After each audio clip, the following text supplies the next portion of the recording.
మీలో ప్రతికూల ఆలోచన వచ్చిన వెంటనే మీరు దాన్ని గుర్తించి మీరు మీ ఉద్దేశపూర్వకంగా ఈ విశ్వంలో అపారమైన సమృద్ధి ఉంది, నేను ఆ అపారమైన సమృద్ధిని ఆకర్షించడానికి అర్హుడిని వంటి మీ సానుకూల అఫర్మేషన్తో మీరు మీ ప్రతికూల ఆలోచనలను భర్తీ చేయండి.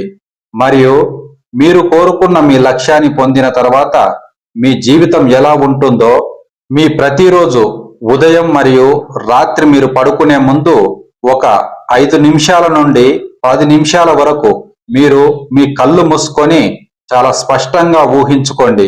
అప్పుడు మీ విజువలైజేషన్ కూడా మీ సబ్ కాన్షియస్ మైండ్ను తిరిగి ప్రోగ్రామ్ చేస్తుంది. ఎందుకంటే మీ భావోద్వేగాలను నియంత్రించి మీరు మీ శక్తిని పెంచడం అనగా మీరు కోరుకున్న దాన్ని మీరు కేవలం ఆలోచించడమే కాదు, అనుభూతి చెందాలి.